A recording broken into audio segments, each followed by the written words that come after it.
එතකොට ගායද? ඔව් ගාය තමයි යකෝ. ගාය තමයි. මොකද මේ සමගිවත් වෙන්නේ නැති උනේ වටින කියන තරුණ ජීවිතය. ඒක මේ සමගිවත් ඉන්න කෙල්ලන්ට කොල්ලන්ට පට්ට අවුල්. අවුල්ද? රිදෙනවනේ. උඹ රිදෙනව ඇති හරියටනේ. රිදෙනවද? රිදෙනවනේ. එහෙනම් ගෙදර ගිහිල්ලා හොඳට තෙල් ටිකක් අරගෙන උලා ගනින් හොඳට. හැමතැනම හොඳට උලා ගනින්. එතකොට තේරෙම කැක්කුම් ගායවල රිදෙනව හරියයි. අනේ මේ රෙදි හොදනවා රෙදි හොදාපන්. මා බුලවල් කතා කරන්නේ නේතුව. බණම හිතප්පුව නැති අම්මා කෙනෙක් බං. යකෝ මේ ඒ අම්මා කෙනෙක් කියන්න මට එන්න එපා දන්නවද? මන් දන්නවා කවුද අම්මා කියන්නේ කියත් මම හොඳට දන්නවා හොඳ අම්මා කෙනෙක් තමයි. උඹට තව දඩුවේ කතා කරන්න දරුවෝ කිය මගුලක් කියලා මෙතන කසාදේ බැල ගන්නත් දරුවෝ. පාලයන් යන්න. අනේ යකෝ මං යනවා තමයි. මර මේ රෙදි බේස්මත් හොදන් යනවා තමයි. හැබැයි මතක තියාගනින් දෙයක්.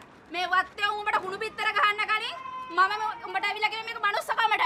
අනේ මේ චාරු උඹගේ මනුස්සකම රෝහිතගේ ඵලයන් යන්න හතර වටේ කාණු කටා වගේ කියනවා මගුල එනවා මෙතන මට මනුස්සකම් වන්නන්න. අප්පඩ බොල කවුද බං හතර වටේ කියන්නේ? යකෝ මම සමගත්තේ ප්‍රේම මේ හැම ඊටපස්සේ මට ආරංචි වෙන්නේ නැද්ද උඹගේ කට? මට තේරම ආරංචි වෙනවා. උඹ එන්න බෑ මට මනුස්සකම් කියලා එන්න හරිද?